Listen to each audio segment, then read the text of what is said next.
ಕರ್ನಾಟಕದ ಗೃಹ ಸಚಿವ ಪ್ರಿಯಾಂಕ್ ಖರ್ಗೆ ಅವರು ಕಲ್ಲಡ್ಕ ಪ್ರಭಾಕರ್ ಭಟ್ ಅವರ ಬಳಿ ಒಂದು ವಾರ ಶಿಕ್ಷಣ ಪಡೆದುಕೊಂಡರೆ ಅವರ ಜಿಲ್ಲೆಯ ಕಲಬುರಗಿಯ ಶಿಕ್ಷಣ ವ್ಯವಸ್ಥೆಗೂ ಅನುಕೂಲವಾಗಲಿದೆ ಎಂದು ಉಡುಪಿ ಶಾಸಕ ಯಶ್ಪಾಲ್ ಸುವರ್ಣ ಹೇಳಿದರು. ನಗರದಲ್ಲಿ ಸೋಮವಾರ ಸುದ್ದಿಗಾರರೊಂದಿಗೆ ಮಾತನಾಡಿದ ಅವರು, ಪ್ರಿಯಾಂಕ್ ಖರ್ಗೆ ಅವರು ಕಲಬುರಗಿ ಜಿಲ್ಲೆಯ ಶೈಕ್ಷಣಿಕ ಫಲಿತಾಂಶದ ಕುರಿತು ಚರ್ಚೆ ನಡೆಸುವ ಬದಲು ಆರ್ಎಸ್ಎಸ್ ಕುರಿತು ಮಾತನಾಡುತ್ತಿದ್ದಾರೆ ಎಂದು ಟೀಕಿಸಿದರು.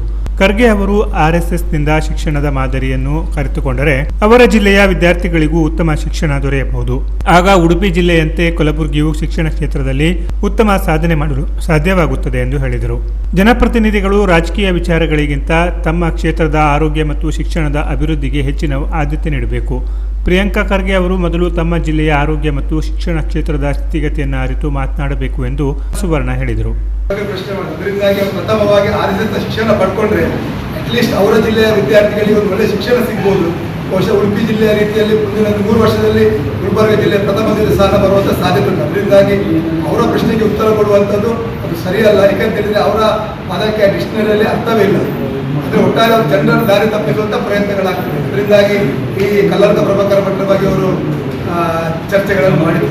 ಅಂದರೆ ಕಲ್ಲಡ್ಕ ಪ್ರಭಾಕರ್ ಭಟ್ರ ಹತ್ರ 1 ವಾರದ ಶಿಕ್ಷಣ ಪಡ್ಕೊಂಡ್ರೆ ಕನಿಷ್ಠ ಅಭಿವೃದ್ಧಿ ಬದಿಗಿಡಿ ಅವರ ಜಿಲ್ಲೆಯ ಶಿಕ್ಷಣ ವ್ಯವಸ್ಥೆ ಬಹಳಷ್ಟು ಪ್ರಗತಿ ಸಾಗ್ತದೆ. ಒಳ್ಳೆ ರೀತಿಯಲ್ಲಿ ರಿಸಲ್ಟ್ ಬರುವಂಥ ಸಾಧ್ಯತೆ ಉಂಟು. ಅದರಿಂದಾಗಿ ಯಾವುದೇ ಸಚಿವ ಇರ್ಬೋದು, ಜನಪ್ರತಿನಿಧಿ ಪ್ರಥಮವಾಗಿ ಆರೋಗ್ಯ ಮತ್ತು ಶಿಕ್ಷಣದ ಬಗ್ಗೆ ಆದ್ಯತೆಯನ್ನು ಕೊಡಬೇಕು.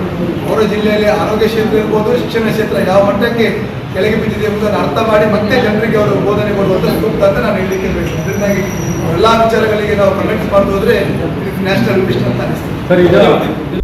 Canara plus news Karwar.